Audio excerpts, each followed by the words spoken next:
A big meeting in Seoul. The defense chiefs of South Korea and the US have a packed agenda as they meet soon in the South Korean capital. Japan's trade curbs, defense cost sharing and alliance issues are expected to come up. Ready to strike back for the first time, South Korean officials discuss whether to take Japan off South Korea's so-called whitelist of preferential trading partners as one of its countermeasures to Tokyo's export controls. Plus, more senseless violence in the United States. 4 people are dead and 2 others wounded after a man from Southern California goes on a violent stabbing spree. However, we are going to start with some news just coming into us here on Arirang News. President Moon Jae-in has announced a major reshuffle of his cabinet. They include ministers, vice ministers, as well as Seoul's ambassador to the United States. The president has nominated Jo Guk, former senior presidential secretary for civil affairs, as the new Minister of Justice. He picked a new chairperson of the Fair Trade Commission, Jo Song-uk, former business professor at Seoul National University and Korea University. His choice for the new chairperson of the Korea Communications Commission is Han Sang-hyuk. Lee Soo-hyuk will take over as the new ambassador to Washington. Now, he previously served at the Foreign Ministry here in Seoul, as well as South Korea's intelligence agency. We're watching pictures from the presidential office of the announcement. All these officials, among the others that will be reshuffled today, will go through a confirmation hearing before taking their respective posts. We will have a lot more details on the first cabinet reshuffle in 5 months here in South Korea during our next newscast at noon, Korea time. So let's turn to our top headline of this newscast anyway. US Defense Secretary Mark Esper is on a visit to South Korea. He arrived in Seoul on Thursday and he's set to meet with his South Korean counterpart, Jung Kyung-do, and Foreign Minister Kang Kyung-hwa in the coming hours. After that, Esper will have his first sit-down with President Moon Jae-in. Kim Ji-yeon has more on the likely discussion topics between the two defense chiefs. Seoul's Defense Minister Chung Kyung-do and visiting U.S. Defense Secretary Mark Esper are expected to share their evaluation of security-related issues concerning the Korean Peninsula, as well as discuss the main agendas regarding the South Korea-U.S. alliance at the upcoming meeting on Friday. Seoul's Defense Ministry said that includes the envisioned transfer of wartime operational control from Washington to Seoul and the two countries' cooperation for the establishment of lasting peace and the denuclearization of the Korean Peninsula. Media outlets in South Korea have speculated that the two sides will share their assessment of North Korea's newly developed short-range ballistic missiles and discuss ways to better counter North Korea's evolving missile threats. The two sides are also expected to discuss the South Korea's participation in the U.S.-led coalition to secure shipping routes in the Strait of Hormuz, as well as renewing the military information sharing pact between South Korea and Japan. But the ministry said on Thursday the deployment of medium-range weapons in Asia and cost sharing for stationing American troops in South Korea are not expected to be discussed in detail by the two chiefs in their upcoming meeting. Seoul's defense ministry said it plans to release details of their talks on Friday, including the name and duration of the South Korea-U.S. combined military exercise taking place this month. The two sides kicked off a preliminary session on Monday in the run-up to their summertime command post combined exercise, meant to test South Korea's initial operational capability for the envisioned OPCON transfer. Esper is visiting South Korea as part of his 5-nation trip to the Asia-Pacific region. It's his first overseas trip since taking office last month. Kim Ji-yeon, Arirang News. Now, the United States wants all of its allies to contribute more to shared defense, and South Korea is not an exception to that rule. This is according to US State Department spokesperson Morgan Ortagus on Thursday. She said a fairer burden-sharing system was one of President Trump's campaign pledges, adding, "It has been an issue Trump has been crystal clear on." President Trump tweeted Wednesday that the allies have started negotiations to renew their defense cost-sharing deal, and Seoul had agreed to pay a lot more. However, South Korea denies the talks have started yet.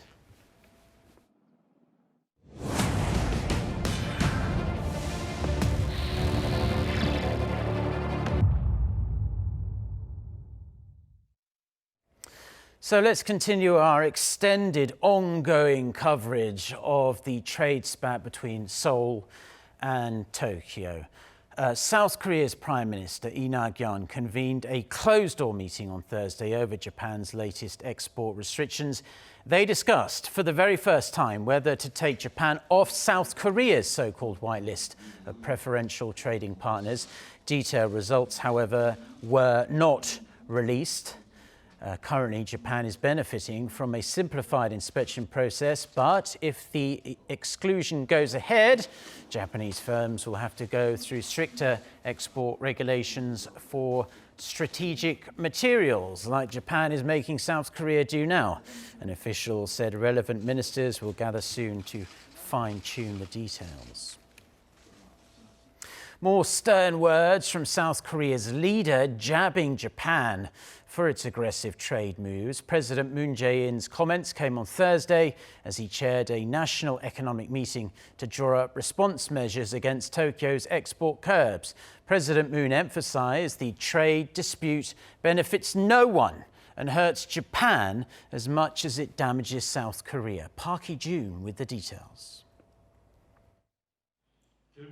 President Moon Jae-in urged Japan to end this dispute that has no winner.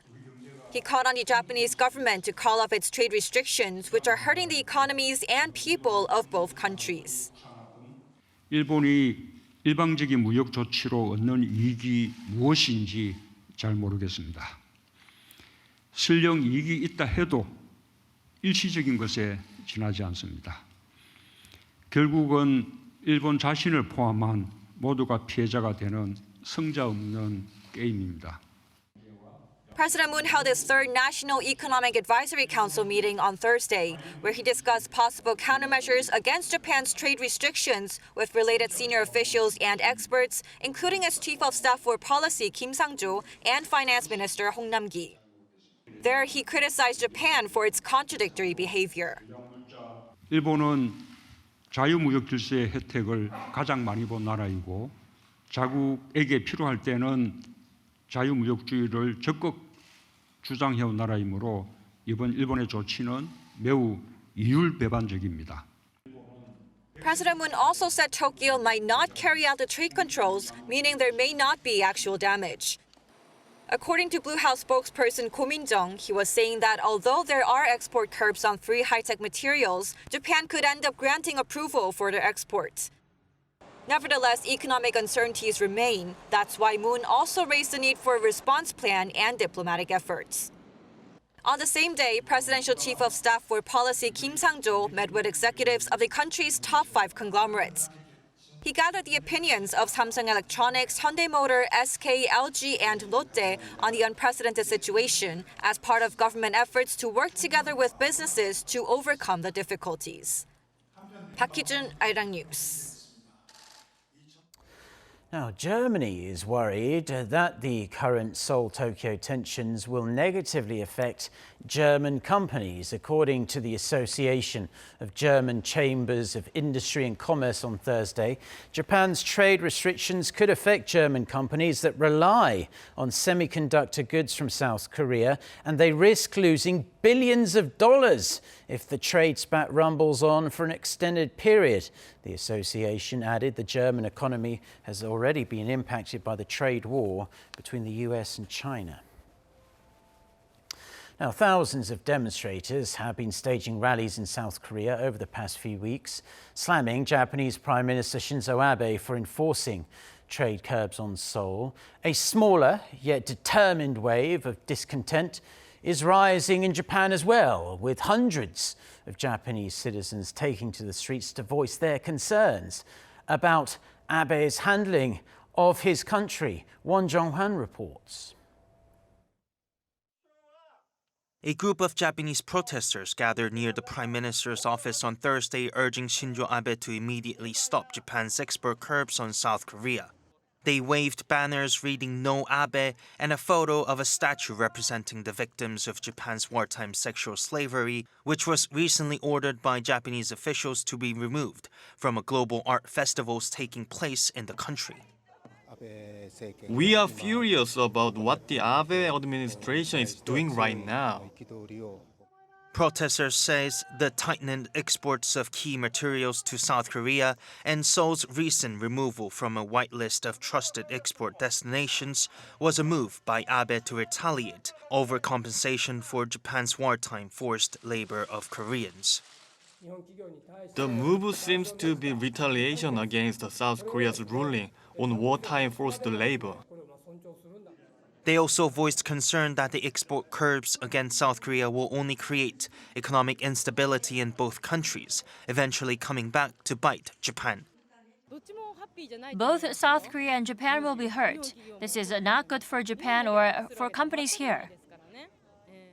Some said the retaliation against South Korea could be driven by fear what Abe saw in its neighbor, with the current South Korean administration achieving democratic reform through what's famously known as the Candlelight Revolution, which unseated South Korea's former corrupt president. Thursday's anti-Abe protest wasn't the first in Japan. A few days ago, roughly 200 demonstrators gathered near Tokyo's crowded Shinjuku station to condemn the export restrictions and to support the anti-Abe protests held in Seoul. As relations between Seoul and Tokyo continue to deteriorate due to Abe's retaliation against South Korea, it has fueled anti-Abe sentiment in Japan among those unhappy with the Prime Minister's treatment of South Korea. Won Jong-hwan, Arirang News.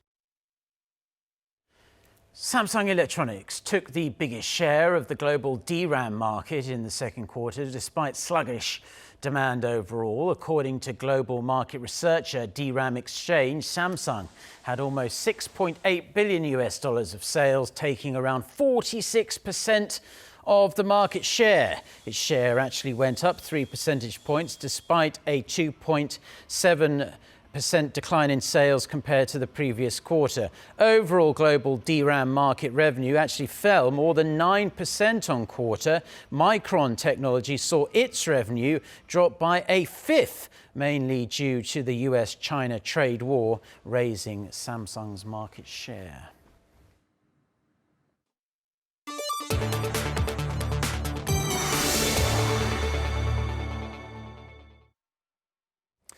Yet another tragic incident in the United States, this time happening in California. No guns this time, but a knife was involved.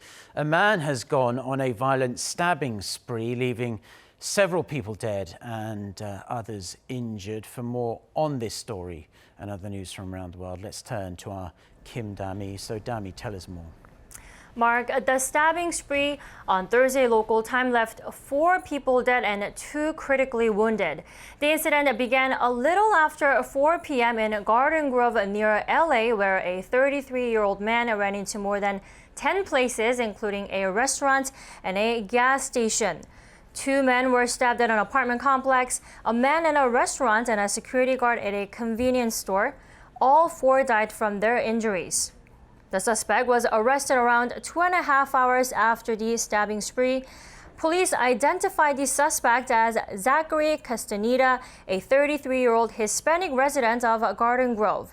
He has also been identified as a documented gang member. Although he appears to have picked the victims randomly, his motive is not yet known. With the trade war between the U.S. and China intensifying by the day, China's Rare Earths Association has further raised the stakes, declaring it would fully support countermeasures announced by Beijing. The association also accused Washington of bullying China. Lee Seung-jae reports. The Association of China Rare Earth Industry issued a statement this week after a special working meeting to discuss the guidance it was given by Chinese President Xi Jinping during his visit to a rare earth plant in May. Calling the U.S. trade measures on China a form of bullying, the association vowed to support Chinese countermeasures in the escalating trade war. Observers say China could use its dominance in the production of rare earths, a group of 17 chemical elements used in consumer electronics and military equipment, as powerful leverage in its trade war with the U.S. Last week, as President Trump announced he would impose further tariffs on another $300 billion of Chinese goods from September 1st, Trump again avoided China's rare earths as one of the goods subject to tariffs. Beijing has yet to place any restrictions on its rare earth supplies to the U.S. While the Chinese Rare Earth Association rarely comments on the trade war and made no mention of export restrictions during their meeting, it said all attendees agreed U.S. tariffs on Chinese goods were aimed at suppressing China's development. Meanwhile, Huawei, which has found itself one of the biggest issues in the trade war due to the U.S. sanctions it's now subject to, has declared its intention to spur talent recruitment for technology independence. The Chinese tech giant is offering what it's calling 5 times your normal wage and a world-class working environment, as Huawei's new talent recruitment plan reflects its determination to stand up against Washington's sanctions. In May, the U.S. Commerce Department placed Huawei on a de facto blacklist over national security concerns. Lee Seung-jae, Arirang News. The U.S. State Department has called China a thuggish regime for disclosing photos and personal information of a U.S. diplomat who met with student leaders of Hong Kong's pro-democracy movement. The State Department said on Thursday that releasing personal details is not a formal protest, adding it's also not how a responsible nation should behave. Previously, a pro-Beijing Hong Kong newspaper published a photo of the U.S. diplomat talking with student leaders in a hotel lobby. The picture appeared under the headline, "Foreign Forces Intervene." Serbia has granted citizenship to former Thai Prime Minister Yingluck Shinawatra, who fled her homeland in 2017 to avoid negligence charges. The decision was announced on local media on Thursday. The Serbian government cited a legal provision that a foreign citizen can also be granted Serbian citizen if that is in line with the country's interest. Shinawatra reportedly joined her brother, another former prime minister who fled Thailand in 2006 to avoid a prison sentence for corruption.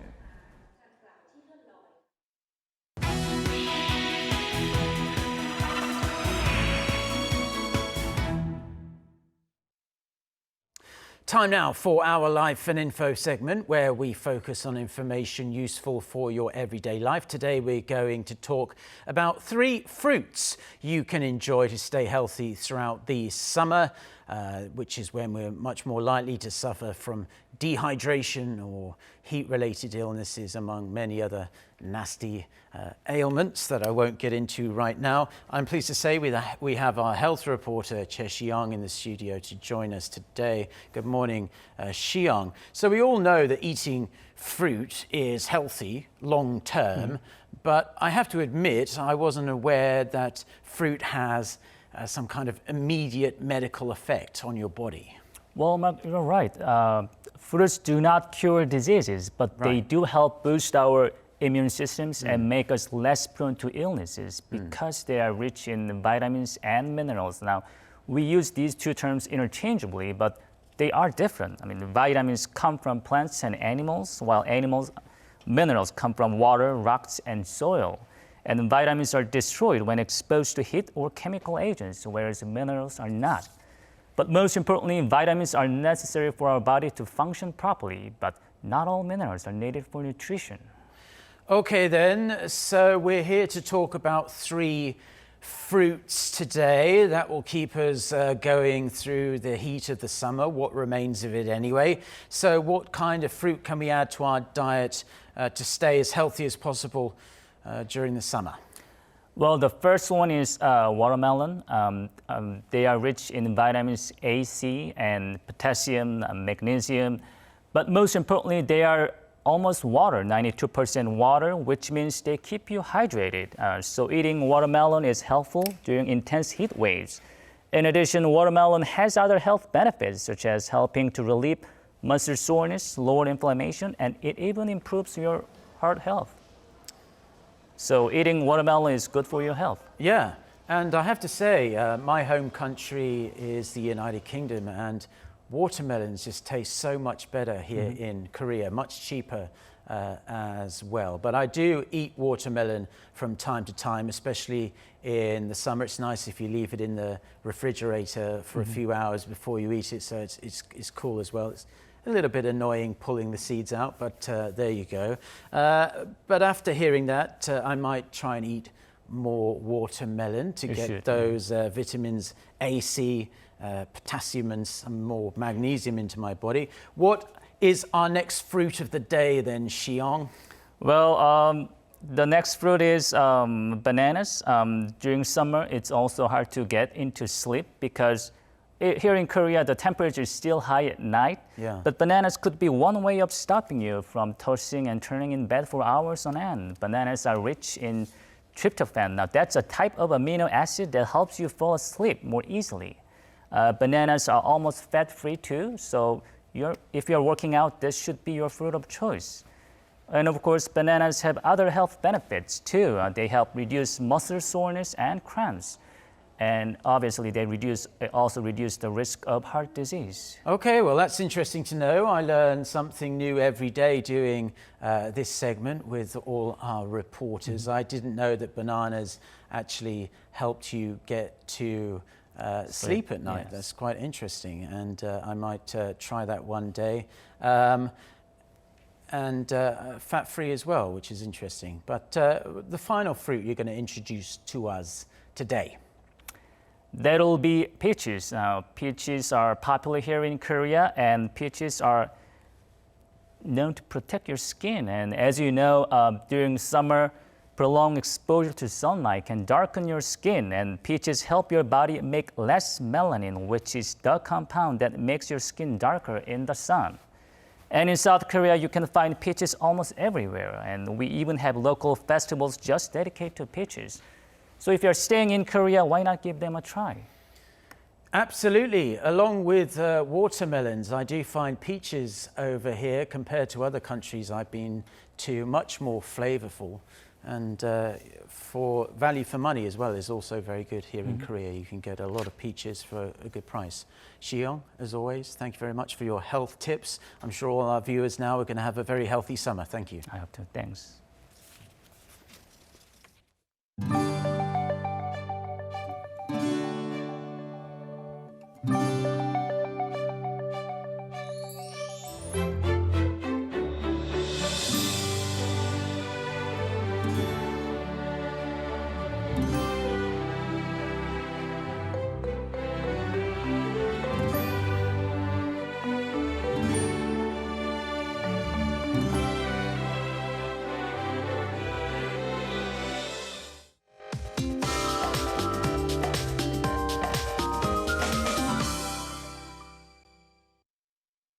Good morning. It's shaping up to be a sizzling Friday with heat wave alerts in place across much of the country. Drink plenty of water and avoid outdoor activities, especially in regions under heat wave warnings, that's including here in Seoul. Daily highs will be 33 to 36 degrees Celsius. Seoul, Daegu, Daejeon getting up to 35. Gyeongju seems to be one of the hottest parts today. And you may want to keep an umbrella nearby again. Central regions and southern inland regions could see passing showers with scattered thunderstorms. Steamy heat will dominate the forecast this weekend. Tomorrow could be the hottest day of the season with an expected high of 37 degrees Celsius here in the capital, so be sure to take good care of your health. A quick update on Typhoon Lakima. It's very unlikely to impact Korea, but areas from northern Taiwan to eastern China look to bear the brunt of Lakima through early next week. That's Korea for you, and here's the international weather for viewers around the world.